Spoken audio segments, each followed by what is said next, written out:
తాను ఇంప్లిమెంట్ చేస్తూ ఉన్న వైఖరి, పొలిటికల్ గవర్నెన్స్ అన్నది రాష్ట్రంలో చంద్రబాబు నాయుడు గారు టేక్ ఓవర్ చేసుకుని నడిపిస్తూ ఉన్న తీరును, వీటి నేపథ్యంలో రాష్ట్రంలో ఒక భయానక పరిస్థితి ఈరోజు వాతావరణము రాష్ట్రంలో నెలకొని ఉంది. ఈ రాష్ట్రంలో ఈరోజు ప్రజాస్వామ్యం కానీ, చట్టం కానీ, రాజ్యాంగ మునగడ కానీ ఇవన్నీ కూడా ప్రశ్నార్థకంగా మారిన పరిస్థితులు ఈరోజు రాష్ట్రంలో కనిపిస్తూ ఉన్నాయి. రాష్ట్రంలో ఈరోజు ఉన్నది ఒకే ఒక ప్రతిపక్ష పార్టీ. మిగిలినటువన్నీ కూడా చంద్రబాబు నాయుడు గారితో పాటు అధికారం పంచుకొని ఉన్న పార్టీలే.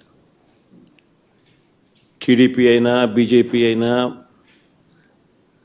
జనసేన అయినా అన్నీ కూడా అధికారంలో భాగస్థులై అధికారంలో ఉన్న పార్టీలు.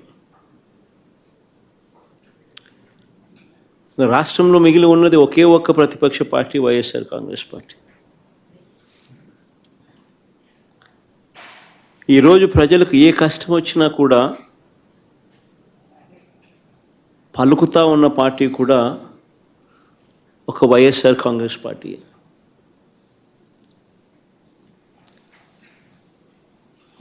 ఎవరికి ఏ కష్టం వచ్చినా, రైతుకు ఏ కష్టం వచ్చినా, అక్క చెల్లెమ్మలకి ఏ కష్టం వచ్చినా, నిరుద్యోగులకు ఏ కష్టం వచ్చినా, విద్యార్థులకు ఏ కష్టం వచ్చినా, చివరికి ఉద్యోగులకు ఏ కష్టం వచ్చినా కూడా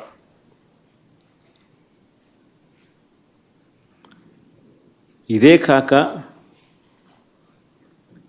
అధికారం కోసం చంద్రబాబు నాయుడు చేసిన మోసాలు, ఆయన సూపర్ 6, ఆయన సూపర్ 7 సహా 143 హామీలు తానిచ్చి అడ్డగోలుగా ప్రజలను మోసం చేసి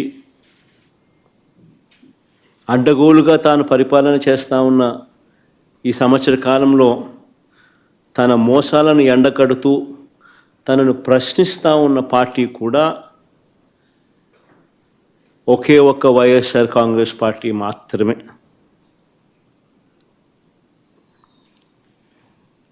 ప్రతిపక్షంగా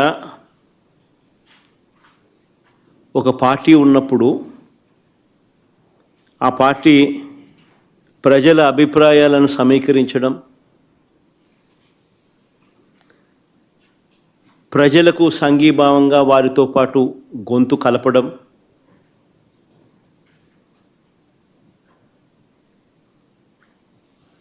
ప్రజలకు తోడుగా నిలబడడం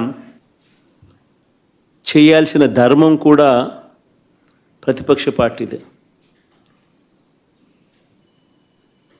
వైఎస్ఆర్ కాంగ్రెస్ పార్టీ ఒక్కటే ఇవన్నీ విషయాలలో కూడా ప్రజలకు ఈ సంవత్సర కాలంలో అన్ని రకాలుగా తోడుగా నిలబడింది. ఈ ఏడాది పాలనలో ప్రజలకు తానిచ్చిన ఏ హామీని కూడా చంద్రబాబు గారు నెరవేర్చకపోగా అన్ని రకాలుగా ప్రజలను ఇబ్బందుల పాలు గురి చేస్తూ ఉన్న నేపథ్యంలో రైతులకు సంబంధించి డిసెంబర్ 13, 2024 రైతు సమస్యలకు